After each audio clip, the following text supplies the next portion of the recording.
Muito bem, estamos ao vivo. Gabriel Messias, seja bem-vindo, meu caro. Como vai você? Me diga aí se você está me escutando bem. Paulo Rosendo, quem é você, Paulo Rosendo? Estamos aqui ao vivo, nossa live, voltando à atividade da Domus Latina. Estivemos parados por um tempo, em virtude da doença, né, desse coronavírus que pegou o pessoal aqui de casa, pegou um tio meu, infelizmente foi para a casa do pai, mas estamos de volta aqui para conversar, fazer um bate-papo sobre, muito bem, fazer um bate-papo sobre a maturidade, né? Maturidade humana. Paulo está aqui já acenando, vou chamá-lo para a gente já começar, né? Só tem três. A digníssima dele já chegou, a minha também. Estamos todos em família. Boa E noite, aí, doutor professor Paulo? Henrique. Tudo Como é que vai o certo? senhor?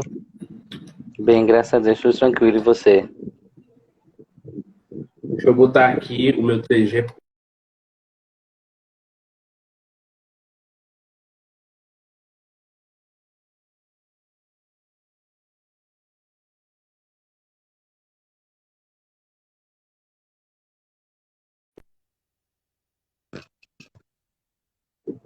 Opa, Paulo, Oi, tô aqui, tava tá me aguardando você. ouvindo? Ah, Tô obrigado, sim. obrigado. Eu passei aqui do Wi-Fi pro 3G, que aqui onde fica o meu escritório não pega muito legal, não. Pessoal, seja bem-vindo, boa noite para vocês, boa noite, Paulo. É um prazer falar com vocês. Finalmente saiu essa nossa live, né? É verdade. Boa Um noite, prazer. Henrique. Você tá bem? Pois Tá é, tudo tranquilo? Tudo certo? tudo em paz, graças a Deus, né? Um tossezinho, resquício do coronga, né? Que veio aí para incomodar, testar a nossa maturidade, né? É Então vamos verdade. começar. O quanto a Sim, gente suporta, né? é. Muito bem, vamos começar nosso bate-papo. Essa conversa é sobre maturidade, né? Maturidade humana. E aí, quando eu pensava sobre esse tema, para a gente conversar hoje, o que é maturidade, né? Maturidade, a gente fala, fulano é maduro. E a gente pensa logo, por exemplo, numa fruta, não é uma fruta que pode estar, uma banana pode estar madura ou verde. Né? Quando ela está verde, ela não alcançou ainda a, a, a essência dela, ela não está pronta, ela não está na sua plenitude para que ela sirva para o propósito de servir de alimento. Né? Então, quando ela está pronta, quando ela se torna aquilo que ela se torna madura. Né? Então, pensei, então uma pessoa madura deveria ser uma pessoa, por um lado, deveria ser uma pessoa que se tornou aquilo que ela deveria ser, né? E por outro lado, a gente fala assim, também relacionado à idade, né? Então a gente fala assim, uma pessoa madura, uma pessoa que já atingiu os 40 anos, que já tem experiência de vida, isso é uma pessoa madura, né? E quando a gente diz que uma pessoa, né, na sua idade, qualquer ela que seja, né, ela não atingiu ainda, ela não tem comportamentos condizentes com daquela idade, a gente diz que aquela pessoa é imatura, ou seja, ela não chegou ainda à maturidade, ou seja, ela não se tornou quem ela deveria ser, não se tornou ela própria, ela não se completou como pessoa. Eu fiquei pensando nessas coisas. É por aí, Paulo, a psicologia, a abordagem da psicologia entra nesse sentido aí? Sim, sim. Você colocou bem as palavras. Uma pessoa madura, ela tem um gosto pela vida. Você nota que ela é diferente. O falar dela é diferente. O agir dela é diferente. O suportar as situações é diferente. Uma pessoa que é imatura, você percebe que ela reclama muito, né? Reclama muito da vida, das situações, não consegue, vamos dizer assim, perder, né? Uma pessoa madura, ela consegue perder. Uhum. Ela compreende que a perda, ela faz parte. não é isso? Um exemplo, o agricultor, quando ele planta, ele sabe, ele tem a plena consciência e a maturidade suficiente para entender que ele não vai conseguir colher tudo aquilo que ele plantou, certo? Diferente de uma pessoa imatura, uma criança, tudo ela quer, ela não sabe perder, né? Tudo gira em torno dela. A criança está verde ainda, né? Muito bem, uma criança ela está verde. Né? Mas a gente só pode comparar a maturidade com uma criança, né? Como se fosse somente uma criança. Há adultos que não cresceram, né? São grandes crianças. Então é fácil da gente. Tem comportamentos que não infantis, estão de acordo vamos dizer com assim. Infantis, né? Uhum. Que não condiz com a sua idade, como a gente costuma falar, não condiz com a idade, pensamento de uma pessoa dessa natureza, desse porte, né? No popular, desse homem barbado.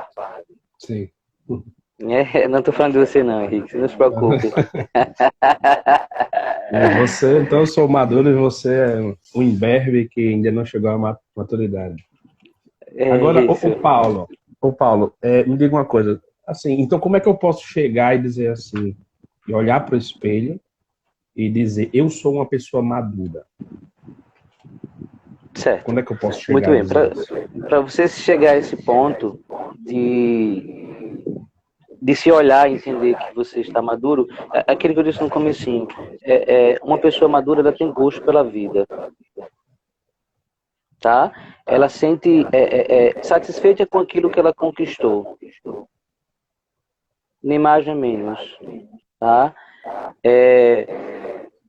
Por um exemplo assim mais claro, deixa eu pensar aqui, tá? Uhum. A maturidade é um projeto de vida. Tá? Ela é um projeto de vida. Dizer assim, você vai caminhando e você vai projetando pequenas situações na sua vida. Tem umas que vão dar certo e tem umas que vão dar errado. E aí tudo isso vai depender como você vai enfrentar essas situações. Se você conseguiu passar bem por todas essas situações que você planejou, mesmo as que deram errado e as que deram certo, você vai compreendendo que você vai diminuindo um sofrimento. Tá? Você vai diminuindo um sofrimento. Um exemplo, alguém que perde alguma coisa, alguém que não consegue conquistar alguma coisa, que não tem a maturidade, o que é que ela faz? Aquilo que eu disse, ela reclama, ela fica com murmuração, porque não conquistou aquilo, porque uma pessoa madura se olha no espelho e diz, hoje eu não consegui isso, mas faz parte da vida. Uhum. Então, eu não preciso estar me lamentando, né? Eu não preciso estar chorando por isso. Não sei se você está conseguindo compreender o que eu quero dizer para você. Sim, sim. Então, pode porque dizer tem um assim retorno. É porque está tendo um retorno para o meu ouvido, aí por isso que eu estou falando muito pausadamente. Bom, eu estou lhe ouvindo perfeitamente. Vocês me veem, vocês estão ouvindo aí, o pessoal que está assistindo está ouvindo bem. Estácio Neto, seja bem-vindo, meu caro amigo. Anthony, Professor Estácio. Professor Estácio. O pessoal está ouvindo bem? Muito bem. Sim, então tá, tudo bem. Então deve ser uma coisa minha, mas tudo bem. Mas você está ouvindo, né? Tô sim. Pronto, então, Paulo, pelo que você disse, então a gente pode pensar assim, então, atitudes de uma pessoa madura e atitudes de uma pessoa imatura, né? Sim. Então, por exemplo, como você disse aí, uma pessoa imatura é uma pessoa que reclama por tudo. É uma pessoa chora que por tudo, na verdade, né? Está sempre insatisfeita com aquilo que tem, com a sua realidade, né? E por outro lado, uma pessoa madura é uma pessoa que aceita a realidade como ela é. Sim, Então, sim. E aí você me trouxe a vai. consciência de uma situação. Um exemplo. Essa quarentena, né?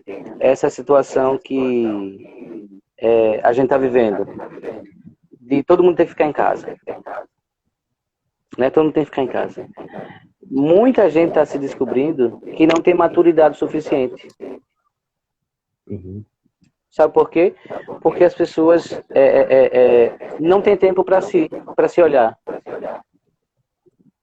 E agora as pessoas têm que parar para pensar, para rever algumas situações, alguns planejamentos de vida, uma coisa e tal.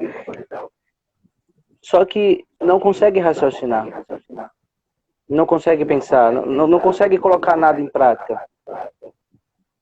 É Porque como se a sempre vida tivesse buscou. parado, né?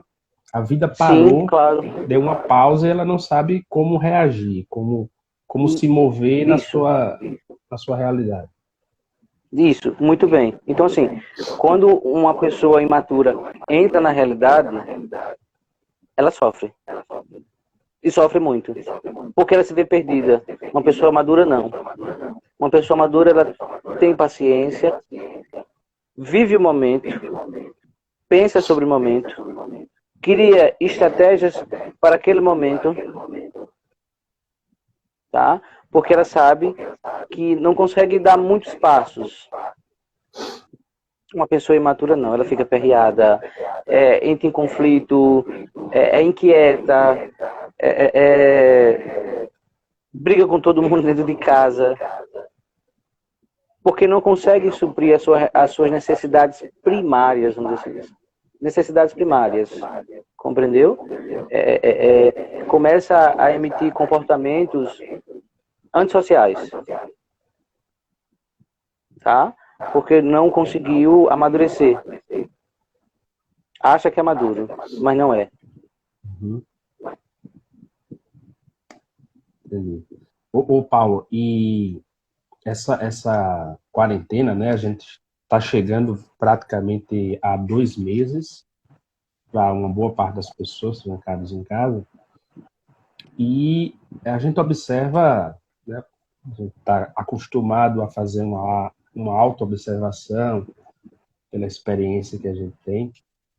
E a gente começa a observar os nossos movimentos interiores, né? Aquilo que surge espontaneamente em nós, Sim, num momento particular como esse. Então, eu sou uma pessoa que me conhece, sabe? Eu sou uma pessoa muito caseira, gosto de ficar em casa. Ocasionalmente saio, assim, para espairecer um pouco. Tem as saídas, né? Normais do trabalho, durante a semana inteira, para ir à igreja, ir à casa da noiva, etc. Mas eu sou uma pessoa que me sinto bem em casa, bem ficando em casa. E eu não em si, então eu observo que nas pessoas ao meu redor que já não são assim, que são pessoas mais ativas, que são pessoas que não param, tem que estar sempre fazendo algo, tem que estar sempre em movimento. Essas pessoas, elas têm movimentos mais rápidos do que eu. Então, por exemplo, elas ficam mais ansiosas, né? Elas ficam ansiosas muito rápido, porque aquele movimento que é natural para elas simplesmente cessou porque não dá para sair de casa, ou se sair de casa tem a limitação, não tem as motivações para onde elas iriam, né? Os locais estão fechados, a gente está diante da possibilidade de um lockdown, um fechamento, ou seja, vai ser muito mais difícil sair de casa licitamente, né? Mas eu observo que esses movimentos surgem, né? Então, ansiedade, aquela sensação de prisão, aquela sensação de um abafamento, aquela falta de contato humano com as pessoas. E a gente sente isso. Eu sinto isso, embora eu sendo uma pessoa assim, dessa natureza mais pacata, etc. E aí as pessoas que são mais ativas, elas tendem a sofrer muito mais, não é? Então, seria sim, uma sim. pergunta que eu faria a você. primeiro, quais são os movimentos que surgem, né? Eu falei um movimento, alguns movimentos que me ocorreram, então, ansiedade, aquele anseio pelo contato humano, etc. Que outros efeitos essa quebra da rotina, essa quebra do movimento que as pessoas viviam, pode causar nelas por causa dessa pandemia, dessa quarentena, né? Esse isolamento social? Que efeitos isso gera nas pessoas? Olha, você colocou bem, né? A ansiedade. Aí a ansiedade traz outros transtornos, vamos dizer assim. Né? Fobias, pode trazer alguma fobia, tá? Essa questão de uma fobia social, tá? Que é um transtorno que ele vem acompanhado com a ansiedade muito elevada. Porque, deixa eu só pontuar uma coisa. A ansiedade, ela é natural na vida de qualquer ser humano. Natural. É um processo natural. Todo mundo tem ansiedade. Tá? Quando a gente passa desse limite da ansiedade, aí já é um problema. Tá? Só para essa questão da ansiedade. Assim, pode gerar uma fobia nas pessoas pelo fato de estar presa, né? De estar sendo sufocada. Uma fobia social, assim, pelo fato de dizer assim, que outras pessoas podem transmitir esse vírus. Medo Aí o que do acontece? contato humano, né? O medo do contato humano, eu não quero chegar perto dessa pessoa. Dizer assim, ela começa a colocar coisas na cabeça que não existe. Então, eu não vou mais sair na rua porque as pessoas podem me contaminar. As pessoas que estão dentro de casa, que gostam de sair muito, as pessoas não começam a querer ter contato. Isso dentro de casa mesmo. Tá? A gente começa Então, a observar assim tudo, né? A pessoa chegou de sim, casa, ela tomou todas as precauções para evitar o contágio, ela tirou o sapato fora no local, deixou no local correto, ela lavou, ela se higienizou corretamente, ela passou álcool gel sim. antes de pegar nas coisas, ela limpou as coisas com álcool gel. A gente começa a ficar paranoico, né, com isso. Sim, e isso também pode gerar um transtorno do toque, né? Sim. E o que acontece com o transtorno do toque? Eu vou lavar minha mão mais de uma vez, eu não visto mais aquela roupa, eu preciso sempre estar com a roupa nova, eu preciso sempre estar com a roupa limpa, eu não quero mais aquele calçado, eu quero um outro calçado novo, quer dizer, tudo para ela tem que ser novo, assim, esse transtorno do toque, para ela fixou na questão daquilo que precisa ser novo, para que ela possa usar e não ser contaminada. Compreendeu? Então, assim, esse isolamento e essa inquietude das pessoas pode trazer esse transtorno à tona. Tá? Que, geralmente é pontual esses transtornos. Mas é como eu disse a você, quando as pessoas começam a se ver, a se olhar, a parar para se olhar, elas começam a perceber que ela não tem uma maturidade, compreendeu? E começa a desenvolver fobias por simples coisas, né? Por essa questão da higienização, do contato com as pessoas, começa a ser seletiva em alguns contextos dentro de casa, se fecha, não quer contato com as outras pessoas, compreendeu? Diz assim, pessoas imaturas, ela tem medo. Pessoas maduras, ela tem consciência. Deu para entender a diferença, né? Pessoas imaturas têm medo. E pessoas maduras, elas têm consciência. Elas têm consciência de que pode ser contaminada pelo carinha que passou no muro da casa, espirrou e o vento trouxe o vírus. Compreendeu? Está em todo lugar. Ela acredita que pode ser contaminado em qualquer lugar. E essa é interessante, essa distinção, né? A pessoa madura tem consciência, a pessoa imatura tem medo. Pensa assim, e diante da questão da morte, né? Porque a gente sabe que a gente sabe poucas coisas, né, a respeito desse vírus. Tem poucas certezas, tem muitas informações, muitas vezes desencontradas. A gente não sabe exatamente como funciona muitos dos fatores relacionados a ele, mas o problema é que a gente sabe que ele é altamente contagioso, né? E a gente sabe que ele não é mortífero, né? Você é uma prova que você está vivo, né? Provavelmente eu tive, né? Muita gente teve, né? Tava de passagem aqui pela cozinha, eu via o jornal, estava passando lá, disse que tem 5.000 casos, 5.000 óbitos em São Paulo, e tem 40, mais de 48, sei lá, mil casos confirmados. Só que a gente sabe que os casos que são confirmados, as estimativas dizem que são 86% dos casos não são notificados.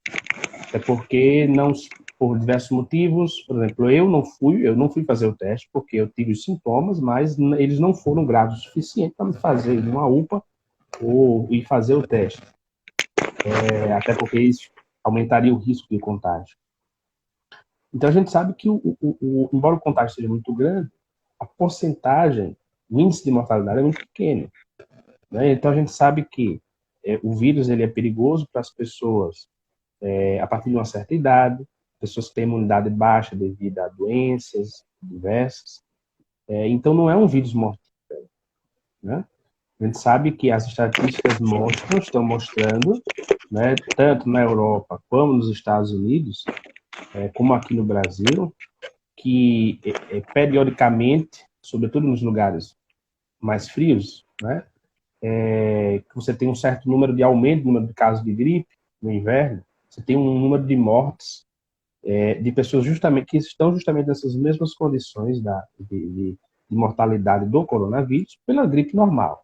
E a gente olha as estatísticas dos anos anteriores, a gente percebe que tem casos de pessoas que morreram, de um número de mortes maior nos outros anos do que hoje, né? Sim, Então sim. a gente por um lado, a mídia mostra um pandemônio social, então se gera um clima de medo. Eu lembro que no começo da pandemia, com todas aquelas notícias assim, parecia que a doença estava se espalhando como uma peste no ar, assim, como se fosse um filme no qual se espalha um ar venenoso, verde lá, que ia contaminando as pessoas. Enquanto que, na verdade, a gente sabe que o índice de mortalidade é muito baixo, né? E quando você toma todas as devidas medidas, esse índice ele diminui mais. Mas pelo clima de ansiedade que sobretudo a mídia, as notícias geraram, né, o excesso de informação gerou, a gente se viu com fenômenos, por exemplo, de imagens de covas coletivas sendo abertas em alguns lugares, né, então a gente pensa em covas coletivas, como a gente lembra do Holocausto, né? Então massacres, guerras, essas coisas assim. Então a gente se coloca diante do perigo da morte. E se a gente passa, pode passar diretamente, como eu passei, meu tio faleceu devido ao Covid, estava com a imunidade baixa e tudo, devido a uma outra doença. E só que aí a gente pode passar pela experiência diretamente ou indiretamente a gente ouviu alguém, fulano está com Covid, fulano, a irmã de Beltrano morreu, etc. Então, e todo mundo, as notícias falando de morte, morte, morte, morte, morte. E a gente se coloca na questão da morte, né? Então, o medo da morte, né, seria, pegando aquilo que você disse, o medo da morte seria algo de uma pessoa imatura, né? Ter medo da morte. É normal ter medo da morte? Até que ponto é normal ter medo da morte, se ele não ter medo da morte? E até que ponto é uma imaturidade? Depende muito do olhar que a gente tem para essas questões. Tá? Porque, assim, se a gente for... Existem alguns contextos, por exemplo, há pessoas que têm fé e pessoas que não têm fé. Tá? A gente pode pensar por esse lado. A morte ela faz parte da vida do ser humano. Isso é nítido, isso é claro, isso é óbvio. E assim, a todo momento a gente passa pela experiência da morte. As pessoas que não param para pensar sobre essa questão, né? É, até aquela pessoa que, até nós que estamos vivos, né? A gente passa diariamente pela experiência da morte. A gente perde alguma coisa todos os dias. Só basta a gente parar para pensar, né? Raciocinar e ter a maturidade para entender que todos os dias a gente morre um pouco. A forma é, como é que eu estou me preparando para morrer, vamos dizer assim. Né? Eu estou me preparando para morrer silenciosamente ou desesperadamente. O desesperado a gente compara com aquela pessoa imatura, né? Que ouviu que está matando milhões de pessoas, se desespera. Fecha as portas da casa, ninguém sai, ninguém entra. Comprou um caminhão-pipa de álcool 70, né? Mandou encher na caixa d'água dessa forma. Uma pessoa madura, não. Ela tem a consciência de que precisa viver cada dia. E como é que eu estou me preparando para esse momento, vamos dizer assim, da morte? Com o olhar da fé, que nos ajuda a ter um pouco mais de paciência e compreender que é algo que não tem como você atrasar e que é necessário que você viva. Um exemplo prático sobre a questão do olhar para a morte é Viktor Frankl. É belíssimo o seu livro, né? Em busca do sentido. Então, assim, ele diariamente lidava com a morte. Ele não sabia se daqui a 20, 30 minutos ele ia continuar vivo, porque ele via diariamente muita gente morrer. Mas o que é que ele buscava ver em tudo isso? Que ele precisava buscar ter força para viver. Tá? Encontrar um sentido naquilo que naquilo que ele estava passando, porque ele não tinha nada. Tudo foi tirado dele no campo de concentração. Ele era um número, né? Vamos dizer assim. Ele era um número. E eles estavam sem roupas, via a morte de perto, mas ele não deixava de ter dentro de si um sentido para viver. Ele não deixava de ter isso dentro de si, um sentido para viver. Então, assim, uma pessoa madura, ela entende que o melhor que ela pode dar, tá, é a cada dia. Sem se preocupar, basicamente, com a morte. Mas ela precisa, ela tem a consciência do que ela precisa fazer hoje para tornar a vida de uma pessoa melhor. Entendeu? Um olhar rápido para os médicos que estão de frente a essa situação, né? Eles precisam viver o dia de hoje. Então, eles doam a sua vida para dar sentido à vida de outras pessoas que estão desesperançados, né? Não vê esperança naquilo que está já cometendo.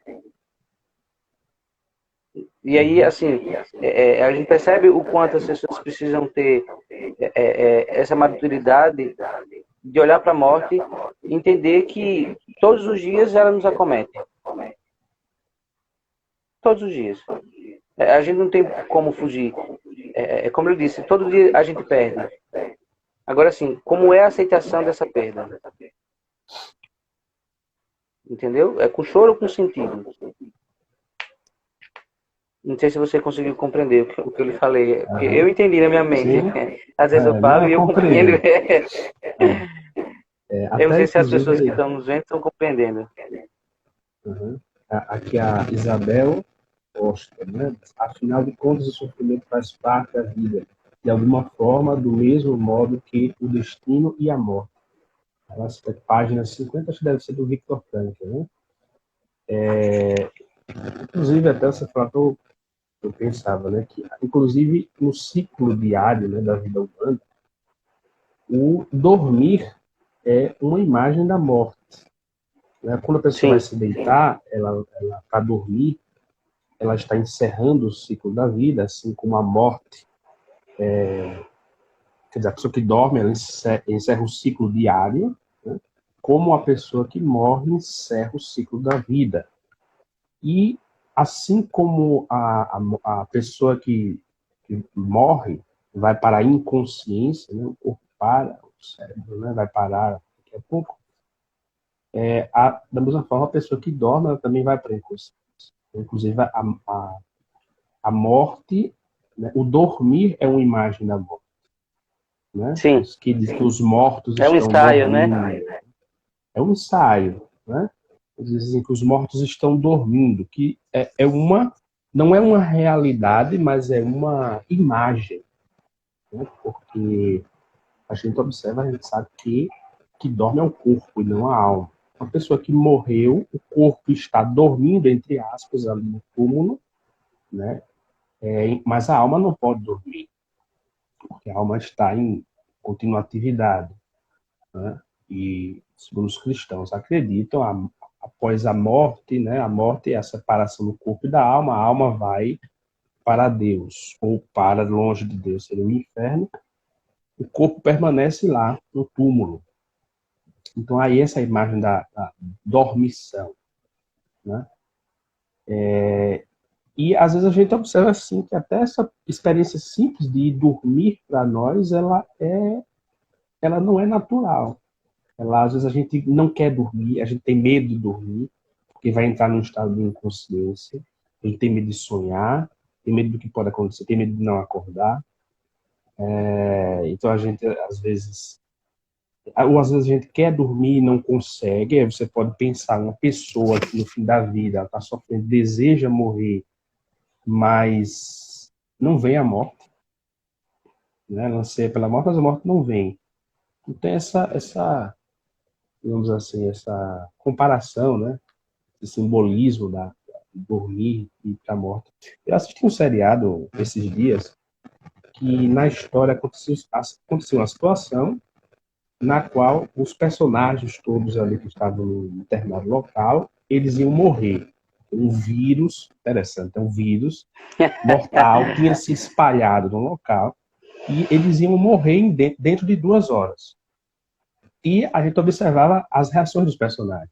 Então, um personagem chegava e ligava para fulano e se despedia, dizia que foi um prazer trabalhar com eles, que ligasse para o irmão dela, né, porque para pedir perdão e tudo, e a gente observa, eu fiquei pensando, né, e a Sagrada Escritura diz, o livro do Eclesiastes, diz que quem é sábio pensa também na morte. Porque pensa, se eu tivesse só 2 horas para viver, se eu fosse morrer daqui a 2 horas, como é que eu iria reagir? O que eu iria fazer? A gente pensa, quem é cristão sabe que se morrer em estado de graça, unido a Cristo, vai para o céu, e a gente pensa, eu estou em estado de graça, né?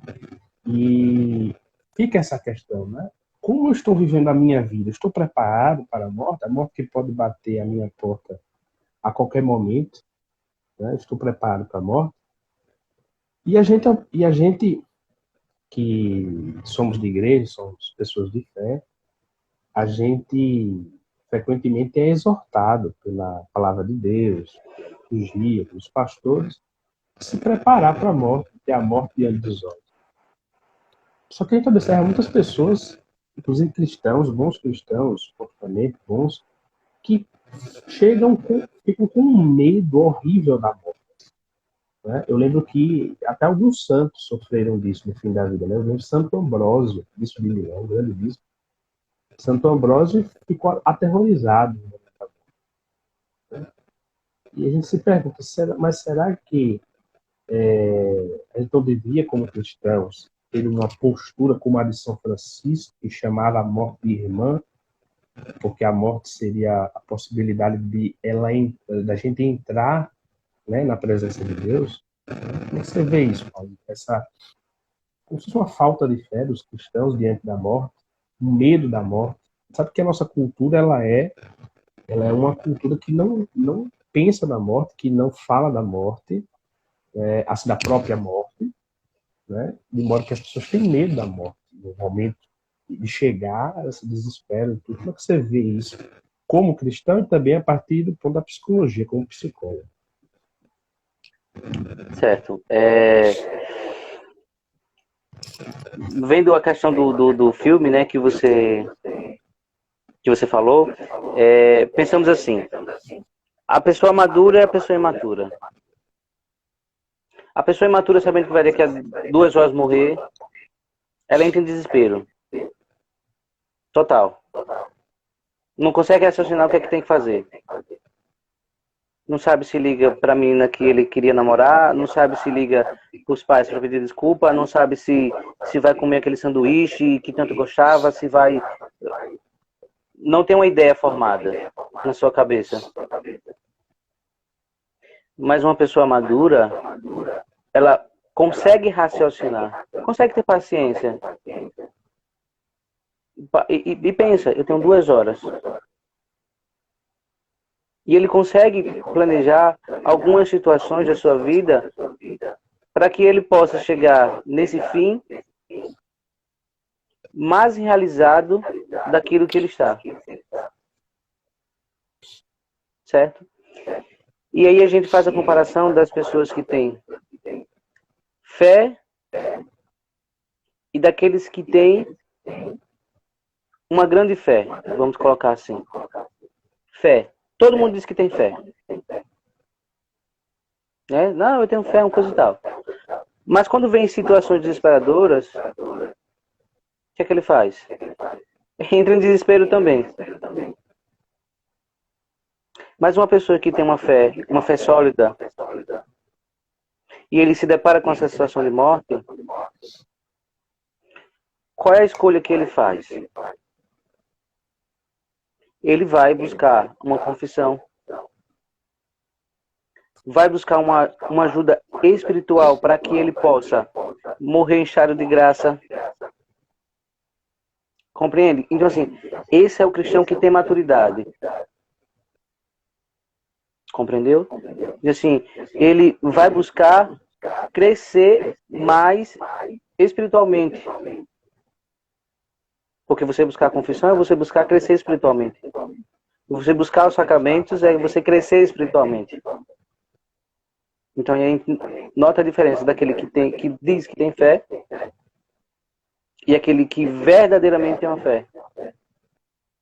É uma pessoa paciente, que ele sabe aonde encontrar o consolo. E aí a diferença, né? De uma pessoa que não se confessou e uma pessoa que confessou. A pessoa que se confessou, que está ali no estado de graça, ele está tranquilo. A outra pessoa não. Entra em desespero. Conseguiu entender essa comparação da maturidade e a questão de fé? Tá? Uma pessoa madura, ela consegue pensar, raciocinar, planejar o que é que ela pode realizar diante dessas 2 horas. Uma pessoa imatura não. Desespero total. Não sabe o que faz, não sabe se morre abraçado com um ursinho, ou se morre abraçado com um cachorro,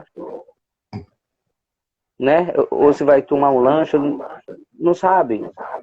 Perdido. É a mesma coisa de você colocar uma criança numa loja de brinquedo. Qual brinquedo a criança quer?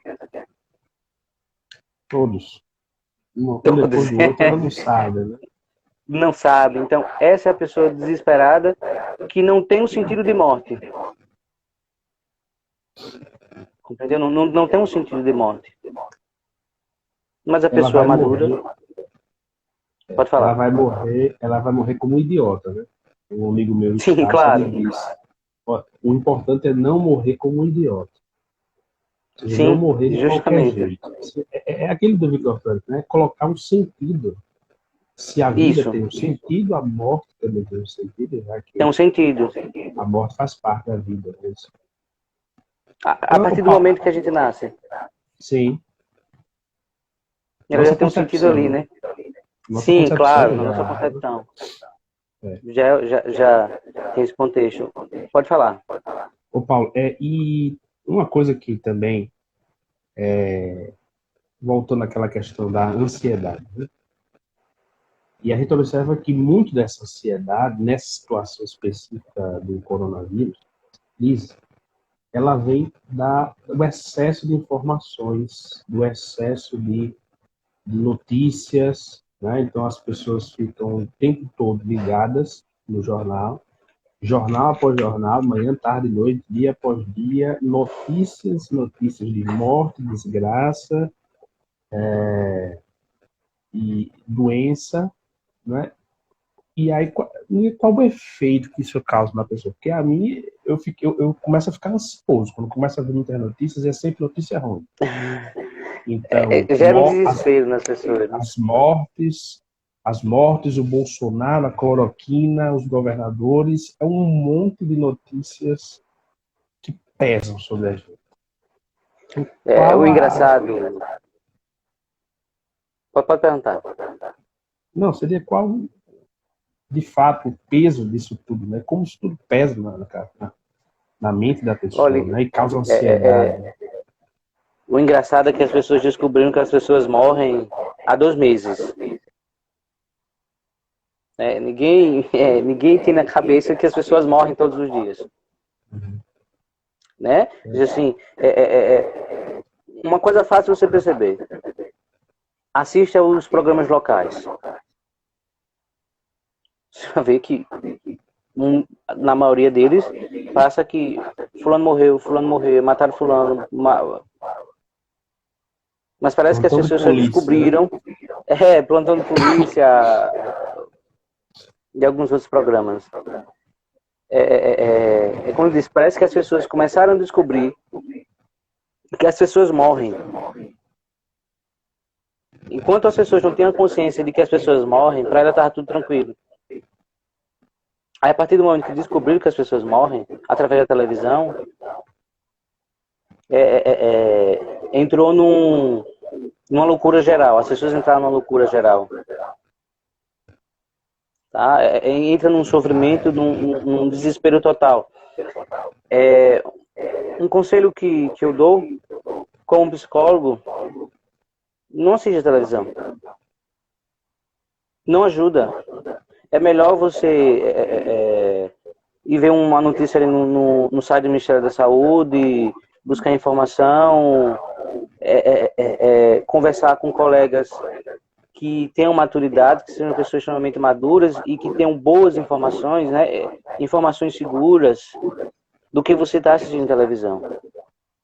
A televisão não ajuda. Veja, desde quando a televisão foi criada, uma alegria geral, né, de criar a televisão, agora a gente consegue ver o ser humano, coisa e tal, infantilizar as pessoas, paralisar as pessoas, tirar as pessoas do mundo real,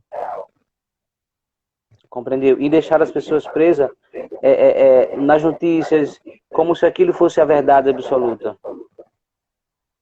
Compreendeu? Então, isso tem gerado em cada casa, em cada família, um manicômio. É o que a televisão tem feito com as famílias.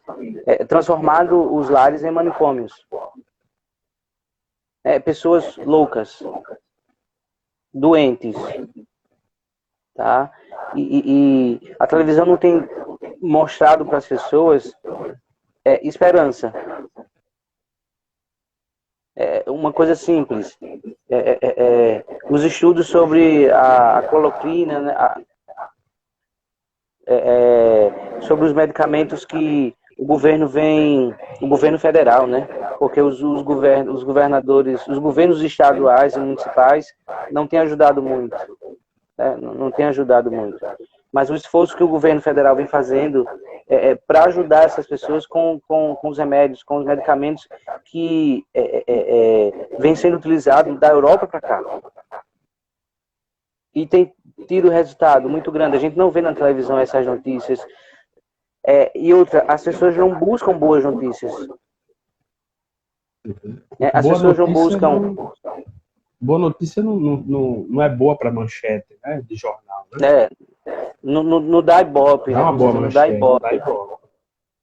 Né? Então, as pessoas estão se deixando adoecer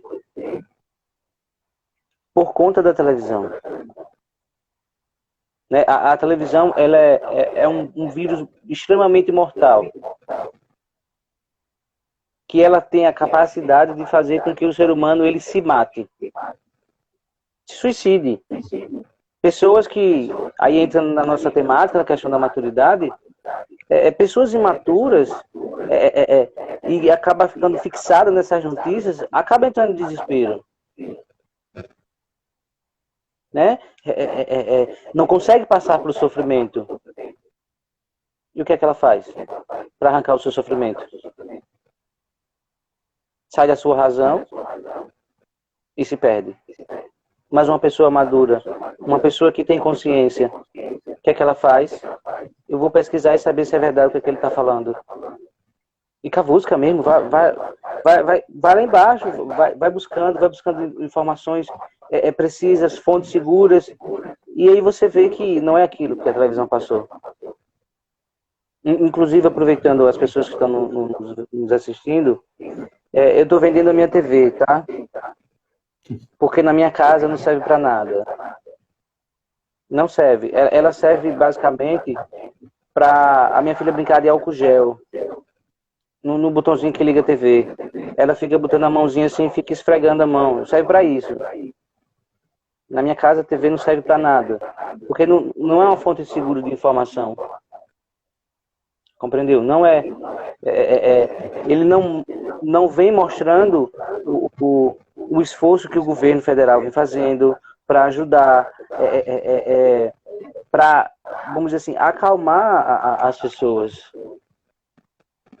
Gera sempre mais ansiedade, né? Sofrimento. Ansiedade gera mais sofrimento. Para você ver como as propagandas funcionam. Quem for aqui pela Via Expressa, entra ali no Barro Duro, depois do José Tenório. Tem uma placa que diz assim, do Dia das Mães, viu? Só para você ver como a cabeça dessas pessoas estão... acho que essas pessoas têm Alzheimer. Sabe? A placa diz assim, mãe, lave sempre as mãos. Até eu fiquei sem entender a proposta da propaganda.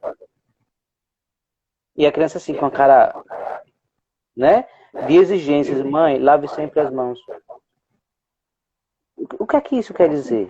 Qual a lógica disso? Não tem lógica. Então, assim, são informações que não têm lógica. Faz com que as pessoas entrem mais em conflito. Que pessoas extremamente ansiosas, elas são capazes de ser muito agressivas. Né? De quando fugir de si, fazer algo que não é de sua natureza. Compreende? Então, esse é o efeito que a televisão causa nas pessoas. Mais ansiedade, mais sofrimento, mais desespero. A televisão, os telejornais, eles sugam a sua inteligência. Ele infantiliza. Compreendeu? Suga a sua inteligência. E você acaba vendo absurdo nas ruas. As pessoas cometendo absurdos com outras pessoas. Pelo fato de uma informação falsa. Compreendeu? Então, espero que eu tenha respondido a sua pergunta. Aqui um telespectador, uma pessoa que disse, vocês acham que esse número, Cláudio, vocês acham que esse número de mortes que a mídia anuncia são verídicas? Eu particularmente acho que não. Assim, de morte de Covid, né? Bom, primeiro você tem que considerar que o número de assassinatos desse ano aqui no Brasil é muito maior que o de pessoas que morreram de Covid. Depois você tem vários relatos que em vários lugares, São Paulo, em outros estados, nos quais a ordem era colocar Covid para qualquer doença assim que a pessoa morresse. Se a pessoa não fosse assassinada, tivesse alguma doença, coloca lá Covid, porque seria provável que a pessoa tivesse contraído Covid por estar no hospital. Então, naturalmente, esses números são inflados. Agora, quando você compara alguns dados de mortes entre os estados, você observa que tem estados, e curiosamente, por coincidência, provavelmente, são governados por governadores que são mais alinhados ao Bolsonaro, eles têm um número de mortes muito menor do que os estados que são governados por governadores da oposição. Então, o número também, Mato Grosso, parece, o número de mortes é 19.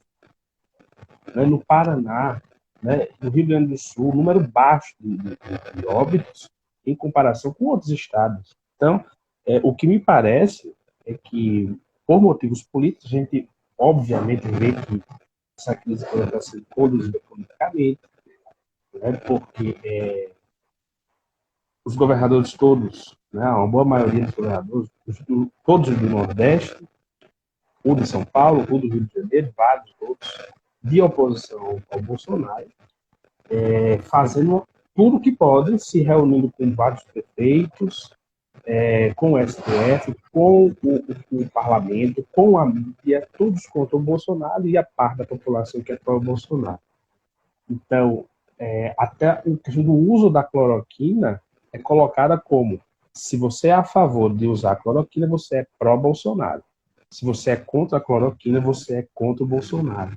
Até um remédio virou político. Né? Tudo virou político, na verdade. Né? O que é Tudo virou lamentável. político.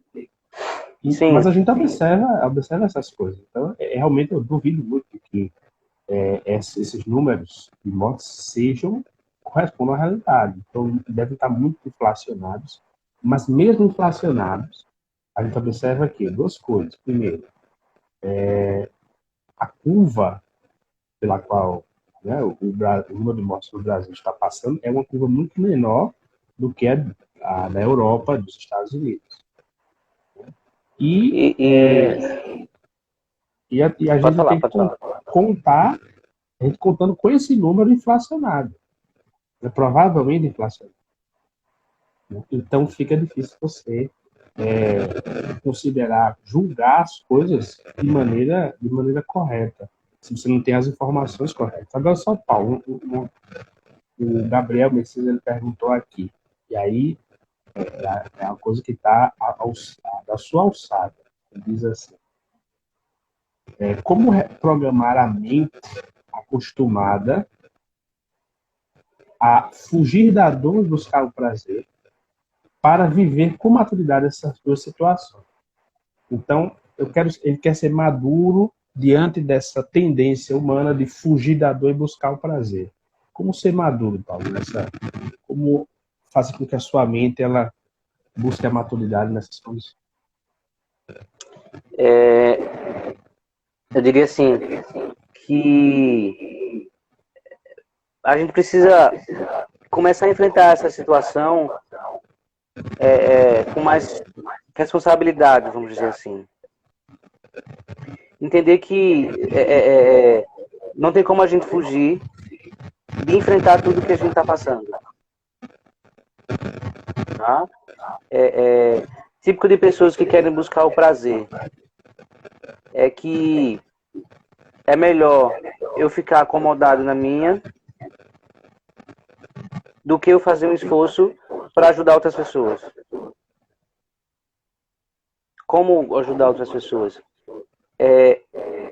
Acalmando pessoas que são próximas a gente.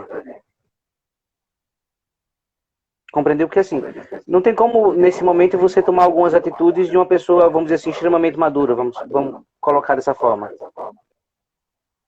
Porque você não pode ir daqui para ali. Tem lugar que você não pode ir daqui para ali. Daqui a pouco em Maceió a gente não pode ir daqui para ali. Então, como colocar em prática essa maturidade, acalmando as outras pessoas. Não você buscando somente uma zona de conforto. Quem quiser que se vire. A pessoa conversa com você, busca uma ajuda sua, um conselho, Por exemplo, o que é que eu posso fazer? Uma pessoa claramente imatura que só busca o prazer, ela vai dizer, fique em casa, use máscara, use álcool gel, entende? Mas uma pessoa madura, numa situação dessa de que você não tem muita liberdade, quer dizer, a sua liberdade foi ceifada, né? Foi roubada, vamos dizer assim, que a Constituição só serve para o bem das outras pessoas. Para o bem geral não funciona. Então, assim, aconselhe bem as outras pessoas. Ajude as outras pessoas. Acalme as outras pessoas. Se você tem a consciência de que isso que está acontecendo é basicamente uma guerra política, se informe, estude, busque boas informações, bote a sua inteligência para funcionar. Você colocando a sua inteligência para funcionar, você vai ajudar bem mais do que a televisão está ajudando. Que na verdade a televisão está ajudando a piorar a situação. Tá? Então, assim, trazendo em miúdos, bote sua inteligência para funcionar. Seja útil para as pessoas. O engraçado é que eu estava vendo uma palestra e a pessoa falava assim: há pessoas que pegam uma faixa e vão para a rua e pedem a paz na Síria, mas não é capaz de pedir a paz dentro de casa. Uhum. Não é capaz de ir até o seu pai, a sua mãe, um colega, alguém que ele tenha um carinho e diga: me desculpe, vamos viver em paz, olha, tenha paciência, é assim, é dessa forma, desse jeito, uma coisa. Veja, você já demonstra maturidade quando você reconhece tal situação. Compreendeu? Não sei se eu respondi bem o que ele perguntou, mas o que me veio foi isso, assim, para uma situação dessa de que você não tem liberdade, você tem que usar a inteligência, você tem que acalmar as outras pessoas. Frankl fazia isso no campo de concentração, né? E ele também estava prestes a morrer, mas ele ajudava as outras pessoas, ele dava uma força às outras pessoas, através de piadas, de brincadeira, ou de conversas mais sérias, ou até mesmo na sua comida, no seu alimento, que era muito escasso. Dividir o pão, dividir um pouquinho da sopa. Compreendeu? Então, isso é ajudar as outras pessoas, isso é ter maturidade. E ele não tinha liberdade. Paulo, né? a gente está chegando aqui no fim da nossa live, falta um minuto para acabar, não é? Só que a mensagem da Miriam, nossa amiga Miriam, nova, acredita que a maturidade... Miriam é psicóloga. Miriam pode ser alcançada quando se cuida da matéria, corpo, da alma e do espírito conjuntamente. Muito bem, isso mesmo. Né? Mens sana in corpore sano, né? Dizemos aqui. A mente sã no corpo são. Né? É isso aí. Paulo, muito obrigado por aceitar. Eu que agradeço, Henrique, pelo convite, tá? De conversar. Né? Eu disse à minha esposa que, e aí eu não vou perder essa oportunidade. Você é meu professor, meu eterno professor, né? Meu professor de latim, meu professor de teologia, meu professor de história, né? Meu professor de filosofia, meu professor de latim. E eu, particularmente, sou muito grato pelo professor que você é e recomendo você a qualquer pessoa, né? Que se interesse muito em querer conhecer o latim. Porque a pessoa não tem só aula de latim com você.